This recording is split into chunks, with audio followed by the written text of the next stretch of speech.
Tá. Eu sei que você leu no título que a gente vai falar sobre a Ayn Rand. Mas, antes de eu começar, vocês falaram que queriam ver flauta nova, né? Queriam ver flauta nova? Vejam flauta nova.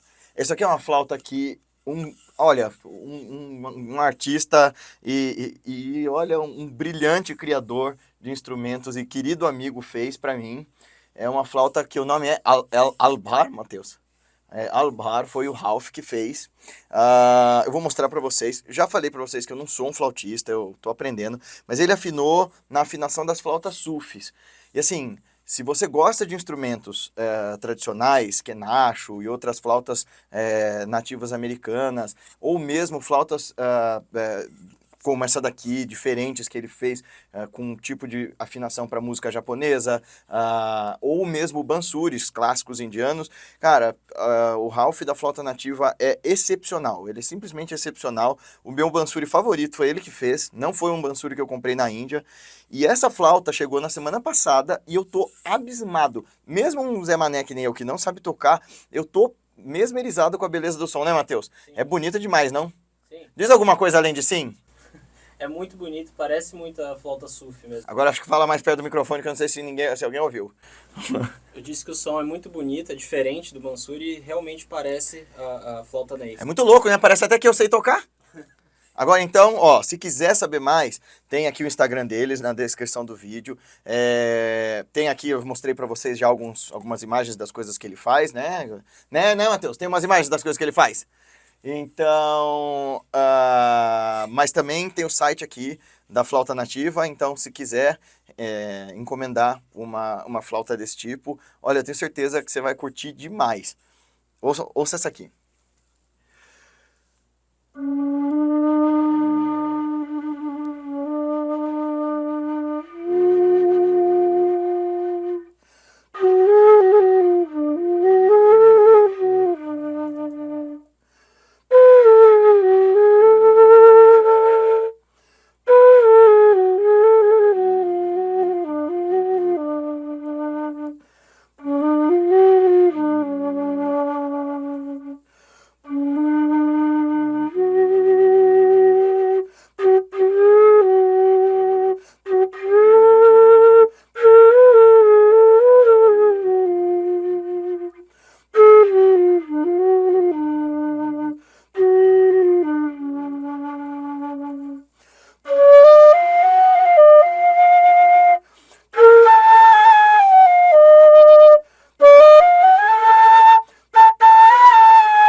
É linda, né? Então, agora que eu falei de uma coisa boa, das flautas do Ralph, corre lá no site dele, encomenda a sua.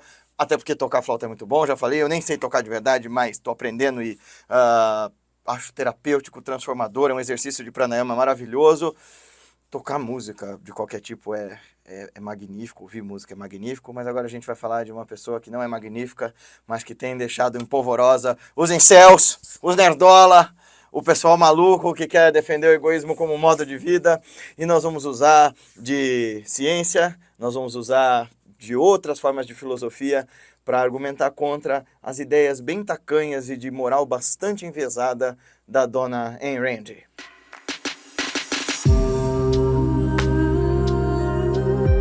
Para você que está chegando aqui agora, seja muito bem-vindo, muito bem-vinda. Neste canal a gente fala de revolução de si, desse esforço da gente ser, para nós e para o mundo, melhores a cada dia.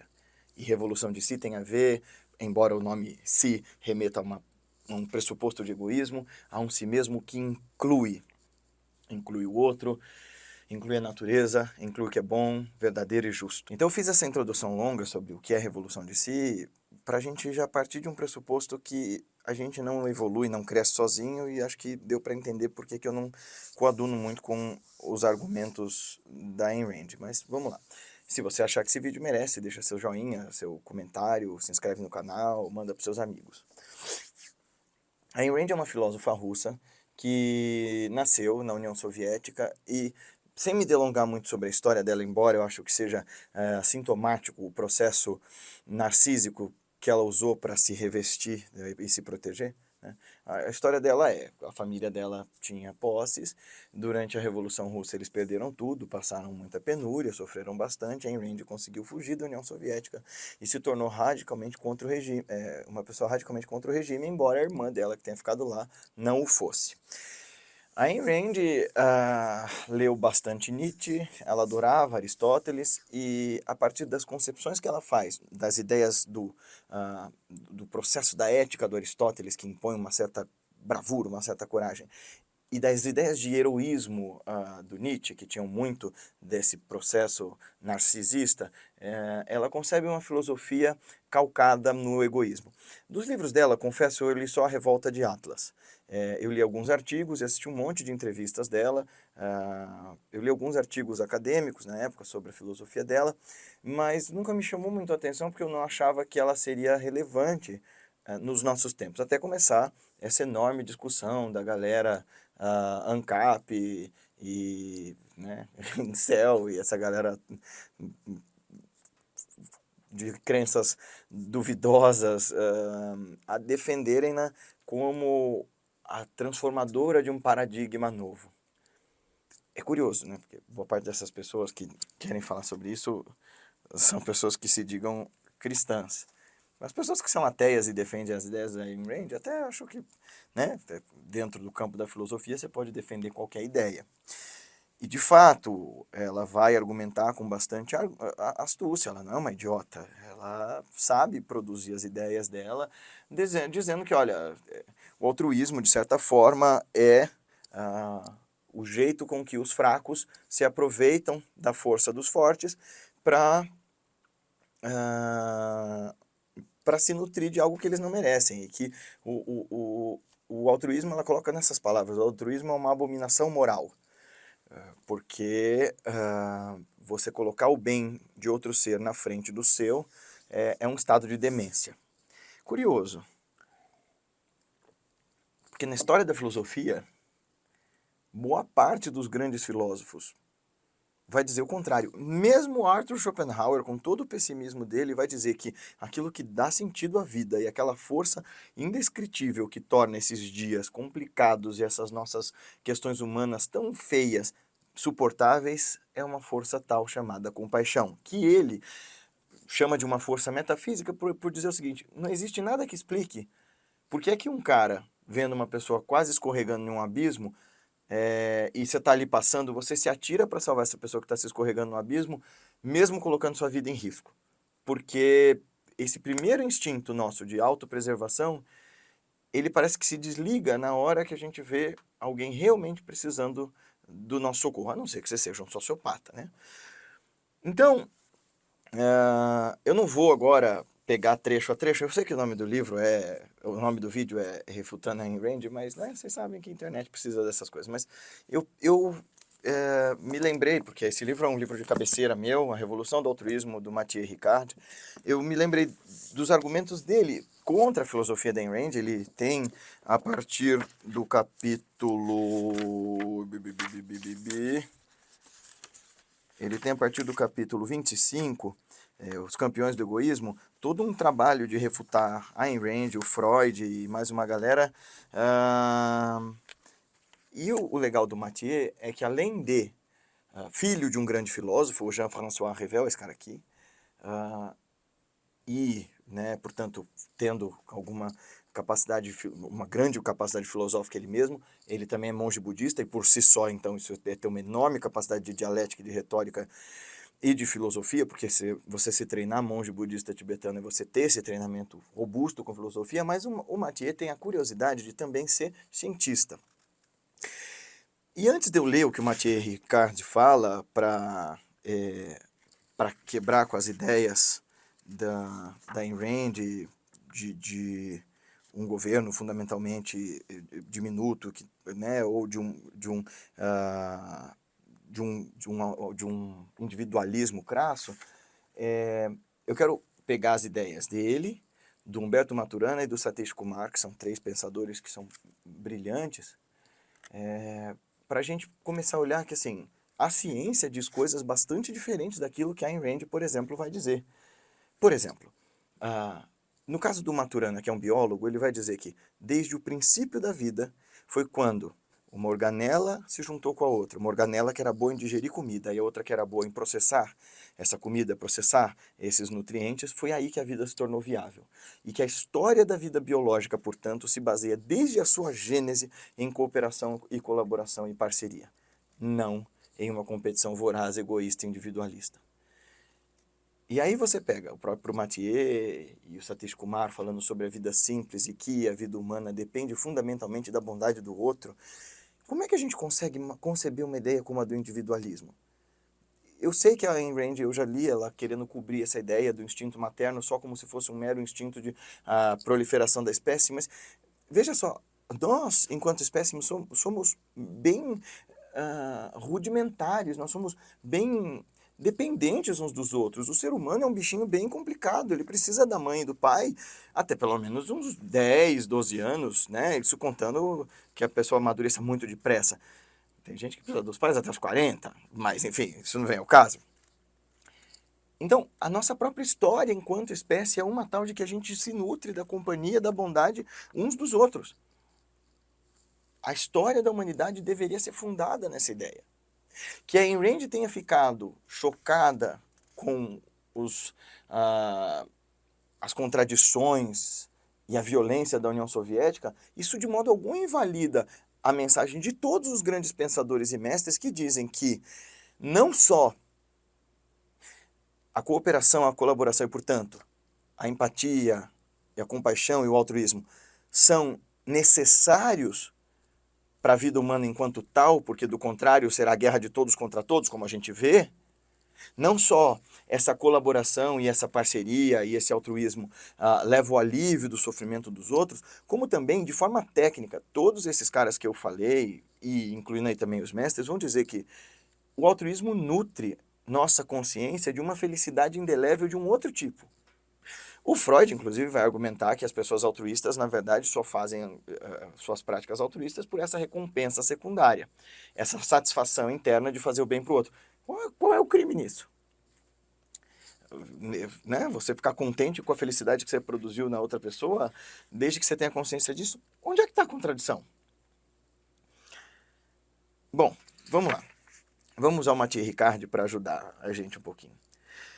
Né? Então, ele diz assim, que Ayn Rand afirma que somos todos fundamentalmente egoístas. Ela lamenta que não sejamos o suficiente, egoístas o suficiente. Para ela, o altruísmo é só um vício masoquista que ameaça nossa sobrevivência e nos conduz a negligenciar nossa felicidade em prol da dos outros e a nos comportar como animais sacrificiais. Curioso, né? Porque, na verdade, é justamente essa nossa capacidade de nos sacrificarmos pelos outros que nos torna civilizados, capazes de dizermos não às nossas paixões imediatas em nome de um bem-estar coletivo. O altruísmo significa que você coloca o bem dos outros acima do seu e que você vive com o objetivo de ajudá-los e que isso dá sentido à sua vida. É imoral segundo minha moralidade, diz a própria Ayn Rand, declarava ela na televisão em 79. Ela exaltava, em contrapartida, a palavra gravada que deve ser o farol e meu estandarte. A palavra que não morrerá, mesmo que tenhamos que morrer na luta. A palavra sagrada, ego.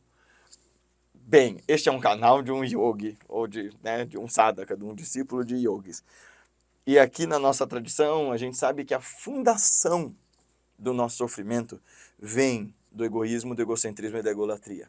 É quando eu fico autocentrado e vejo todo o resto do mundo como mero meio para os meus objetivos, como mero meio para os meus fins. Quando eu vejo o outro ou como meu adversário ou como meu meio para os meus fins, é que não existe cessação do sofrimento. Porque meus desejos nunca vão ter fim e a ameaça que o outro representa esses desejos também não. E eu vou sempre estar inventando novas formas de satisfazer esse ego que, na sua insegurança, e na sua tentativa vã de manter as coisas permanentes e no controle, vai criando novas necessidades para manter essa sensação de estabilidade que vem justamente da percepção de uma novidade com os desejos. Então, o altruísmo, segundo Ayn Rand, não é só prejudicial, é uma noção monstruosa que representa a moralidade dos canibais devorando uns aos outros. A gente nunca foi altruísta de verdade para saber como isso funcionaria, né? Ele é também uma degradação. Você deve oferecer seu amor àqueles que não o merecem. Essa é a moral sacrificial que esses são os ideais inseparáveis que ela oferece. Reformar a sociedade para fazer dela um curral humano e remodelar sua mente à imagem de um monte de lixo. Não é nada disso, né? Na verdade através de um exemplo tácito de acolhimento, de gentileza e de amor, é você transformar o outro. É verdade que você não vai transformar quase ninguém e que ninguém transforma o outro. A pessoa vai se transformando na medida em que vê seu exemplo, em que é tocado pelo seu acolhimento, mas se existe alguma coisa que nos torna capazes de transformarmos o nosso caráter e a nossa história, é o acolhimento. Em um mundo em que a gente tira tanto, em que a gente se isola tanto, em que a gente se separa e se cinge e se combate tanto, você acolher o outro, torná-lo digno da sua importância, você dá a importância ao outro como um alter ego, um outro eu, é o que transforma a realidade. Boa parte dos grandes maníacos e malucos, não estou justificando os crimes deles, mas eu estou dizendo que se houvesse acolhimento e uma condução emocional adequada, talvez tragédias inteiras pudessem ser evitadas. E no fundo, nós só fazemos mal uns para os outros no desespero de garantir um estado de satisfação, no desespero de sentirmos uma completude que a gente clama através da atenção do outro também. Então, vamos lá para a parte em que aqui ele explica todas as ideias da Ayn Rand, né? Então, e aí, se você quiser dar uma lida nos livros dela e na própria consideração que o Mathieu faz. E tem até uma parte, né, no programa de TV o cara pergunta, né, a senhora não ajuda financeiramente seu marido? Não é uma contradição? Porque ele que vivia às custas dela, porque ela era famosa. Ela disse, não, porque eu o amo com um amor egoísta. É meu interesse ajudá-lo. Não chamaria isso de sacrifício, pois estar com ele me dá um prazer egoísta. Ela acrescenta ainda que diante de uma pessoa que se afoga, só é aceitável moralmente correr riscos para salvá-la se tratar de um ente querido cujo desaparecimento vai tornar nossa vida insuportável. É tão absurdo, mentiroso e falacioso isso que se uma pessoa se omite de ajudar a outra e, identificando a morte dessa outra, né, contempla a morte dessa outra, não são raros os casos de pessoas que ficam absolutamente traumatizadas de verem esse tipo de coisa. Né? Você vê um acidente que você não podia evitar, você vê as pessoas morrendo, não são raras as pessoas que precisam de terapia durante muitos anos, porque se identificam com aquilo pensando, gostaria de ter podido fazer algo por aquela pessoa e não consegui. Há algo em nós, talvez os nossos neurônios espelho, talvez nossa capacidade de empatia, que não consegue ver o sofrimento alheio, a não ser que você seja um psicopata, e ficar indiferente a isso. Então, nos demais casos, seria imoral tentar salvar do afogamento se o perigo que se corre é elevado. Seria dar mostra de falta de autoestima. Curioso, né? Porque o Schopenhauer vai dizer exatamente o contrário. Então agora a gente vai para a parte do Mathieu contra-argumentando. Antes disso ele fala o seguinte, né? Seria tentador descartar Ayn Rand e considerá-la uma sinistra anomalia, uma arrogante psicopata que deu asas às suas divagações egoístas e quis reconstruir um mundo a partir de quase nada. Ela tolerava Aristóteles, pois o considerava como sua única inspiração filosófica, embora discordasse bastante de muitas de suas posições, justamente aquelas do Aristóteles que direcionasse as pessoas a um bem-estar coletivo, a uma moral de uma bondade, que essa bondade, que o bem se expressava a partir do bom, do justo e do belo, e que isso começava a partir desse esforço que a gente faz de expressar isso nas artes, nos bons atos, né, e na justiça, enfim. Entretanto, o fato de ter marcado a tal ponto a cultura norte-americana que o brasileiro bebe de canudinho sem nenhum aviso prévio, que por sua vez exerce grande influência em todo o mundo, notadamente no Brasil, obriga-nos a considerar esse fenômeno da Ayn Rand, por mais incômodo que seja, a semelhança do clínico que não pode ignorar uma doença estranha que ameaça propagar-se ao resto do mundo. E é por isso que ele vai dar respostas a ela. E agora, aqui no Brasil, isso é mais necessário do que jamais foi, né? Então, tem um trecho aqui em que ele fala sobre as posições políticas da Ayn Rand, sobre, né, ela ser contra a previdência social, etc e tal, mas,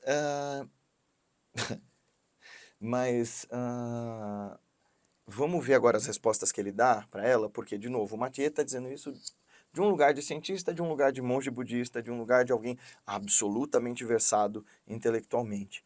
É claro que outros filósofos poderiam dar suporte para nós, mas eu quis trazer o Mathieu justamente porque é uma resposta da ciência, que assim, nos é lícito filosofar sobre tudo, nos é lícito pensar sobre qualquer coisa. Mas no fim das contas, são os dados pragmáticos da ciência que vão dar norte para que essa nossa filosofia tenha ou não consistência. E nesse caso da Ayn Rand, é biologicamente improvável que nós sejamos egoístas. De novo, a sobrevivência da espécie humana como tal, a gente precisando de nutrição e carinho dos nossos parentes e que a gente aprendendo a falar e viver e conviver e pensar dependa da gente imitar os outros e portanto, ser nutrido de bons exemplos de acolhimento dos outros, é curioso alguém achar que o egoísmo crasso e fundamental seja o caminho para uma sociedade mais avançada. Mas, vamos lá, o Mathieu. Né, os erros intelectuais e morais de Ayn Rand. Quando um sistema político-econômico é tal que a sociedade abandona todas as pessoas idosas, sozinhas e sem recursos, as crianças às quais os pais não têm os meios para oferecer a educação, ou os doentes que morrem por falta de cuidados médicos, o sistema não só descumpre o seu papel, como também se encontram degradados os valores humanos que deveriam reger a sociedade. Ayn Rand desenvolve seu argumento principal da seguinte maneira: o bem mais precioso do homem é sua vida. Esta é um fim em si mesma e não pode ser utilizada como meio para realizar o bem do outro. Segundo a ética objetivista, cuidar de si e procurar a sua própria felicidade por todos os meios disponíveis constituem a razão moral mais elevada do homem. Até aqui, o raciocínio não é muito original. Podemos admitir que a inspiração mais ambiciosa do ser humano é viver sua vida até o fim e ter mais alegria que sofrimento. Mas Ayn Rand lança desajeitadamente a pedra angular de seu arcabouço intelectual a partir daí desmorona. O desejo fundamental do homem é viver e ser feliz, por conseguinte deve ser egoísta. É aqui que se situa a sua falha lógica. Rand raciocina no abstrato e perde contato com a experiência vivida. Esta demonstra que o egoísmo, tão extremo quanto o que ela preconiza, tem mais chances de tornar o indivíduo infeliz do que favorecer seu desenvolvimento. Exatamente porque o indivíduo absolutamente egoísta, que está procurando o bem de si mesmo o tempo todo, vai ver todo mundo como ameaça ou como meio para os seus fins. A mente dele não tem sossego. E se felicidade é uma sensação subjetiva produzida a partir do autoconhecimento e do estado de satisfação do próprio sujeito, uma mente que não descansa, uma mente que está sempre dividida e que está sempre sentindo um estado de alerta e ameaça, não está em paz jamais. Aliás, parece ter sido o próprio caso de Rand, segundo testemunhos daqueles que por muito tempo a acompanharam. Altiva, narcisista, rígida e desprovida de empatia, no limite da psicopatia, ela teve relações vingativas e conflitivas com muitos de seus próximos e colaboradores. Desprezava os mortais comuns considerados por ela como medíocres, broncos e irracionais. Perdida na esfera do raciocínio conceitual, Rand ignora o fato de que, na realidade esta que ela afirma adorar acima de tudo, o altruísmo não é nem sacrificial, nem fator de frustração, mas constitui uma das principais fontes de felicidade e de plenitude do ser humano. Como destacam Luca e Francesco Cavalli Sforza, respectivamente pai e filho, um geneticista de renome e outro filósofo, a ética nasceu como ciência da felicidade. Para ser feliz, é melhor cuidar dos outros ou pensar exclusivamente em si? As pesquisas em psicologia social demonstram claramente que a satisfação gerada pelas atividades egocentradas é inferior àquela decorrente de atividades altruístas. Ele dá dados para isso nas notas de rodapé, se você quiser dar uma olhada na Revolução do Altruísmo. O filósofo norte-americano James Rachels fornece um argumento suplementar para mostrar a incoerência nas teses de Ayn Rand. Em virtude de que diferença poderia eu me considerar tão especial em relação ao outro? Sou mais inteligente? Realizei mais coisas? Aproveito mais a vida que os outros? Tenho mais direito de viver e ser feliz do que aqueles que me rodeiam? Seria impossível responder afirmativamente a esta última questão. Consequentemente, promover o egoísmo como uma virtude moral é uma doutrina tão arbitrária quanto o racismo. meu benefício acima dos outros, é a gênese do racismo e das eugenias. Ora, transporta a ideia de meu benefício acima dos outros para o benefício da nação alemã acima dos outros. O benefício dos povos, dos homens brancos acima dos outros. São filosofias profundamente egoístas, que têm uma noção de coletivo simplesmente para ganhar força. Mas o outro continua sendo ameaça, e você vive num inferno constante, autoproduzido por conta de uma paranoia. E no fundo, esse egoísmo, na verdade, é só, como no caso da Ayn Rand, que foi tão vilipendiada de uma vida de bem-estar, é só uma carência profunda e um terror.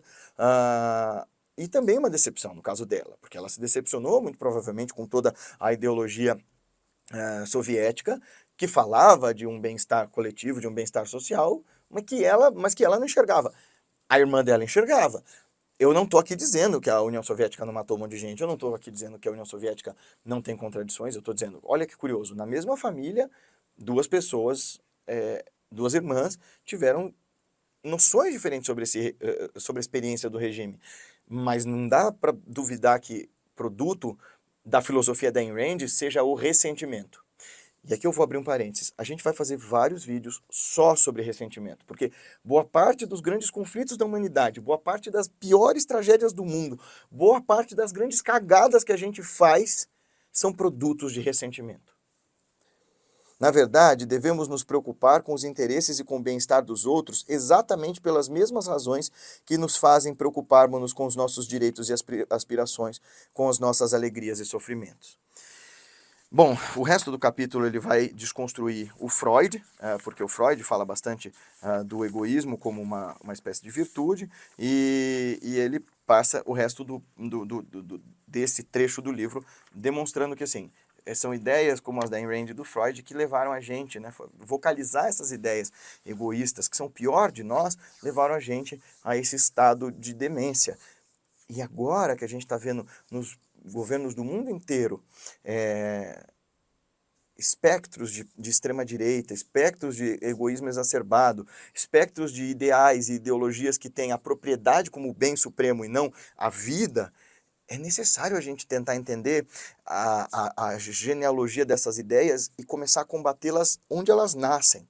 Porque é mais ou menos aquela cena do Diabo Veste Prada, sabe aquela cena dos cintos que a menina dá uma risada? O que me interessa o que está sendo debatido nas cátedras de filosofia? Bom, é que assim como lá no filme do Diabo Veste Prada, o que eles escolhem naquela sala vai numa cascata chegar em você lá na C&A, por exemplo, o que um filósofo discute em seu gabinete, depois espalha como papers e começa a produzir como zeitgeist, vai, de alguma maneira, conduzir a forma da gente reagir à vida. Afinal de contas, não foi o diabólico guru, astrólogo maníaco da Virgínia que moldou a ideologia vigente nesse desgoverno que a gente acabou de ver? Então, se instruir sobre essas coisas é importante.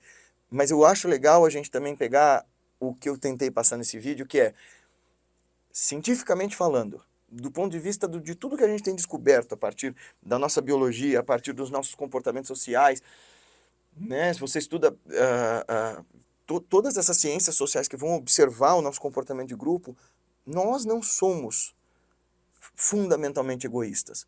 A gente se torna egoísta por ressentimento e medo.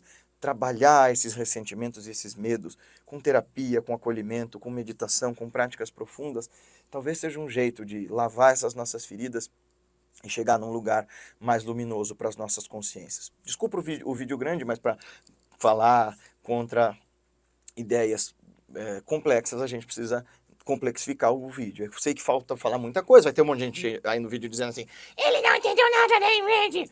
Tá bom, você vai falar isso? Explique por quê. Tá bom? A gente faz assim na filosofia. Você quer me refutar? Explica por quê. Não ataca o que eu tô falando, não ataca o mensageiro. Assim, esse cara não sabe nada. Tá bom, posso até dizer que eu não sei nada. Argumente, eu contra-argumento de volta. Faço questão de fazer um vídeo tréplica se você não está concordando com nada do que eu estou dizendo aqui, pra gente continuar essa conversa. De repente, até numa live. Mas não vale falar assim, você não entende nada! E não dizer por quê, ou o que eu não entendi. Até mais. Gostou desse vídeo? Então não se esquece de se inscrever no nosso canal, clicar no sininho para receber as notificações, clicar no joinha, deixar seu comentário, sua sugestão, sua crítica, seu elogio, seu comentário, seu apoio, etc e tal. Esse trabalho pode crescer na medida em que pessoas que acreditam nele o espalhem. Então pega esse link, manda para os teus amigos no WhatsApp, no Facebook, no Instagram, em tudo quanto é lugar que você acha que ele possa fazer a diferença. A gente se vê no próximo vídeo.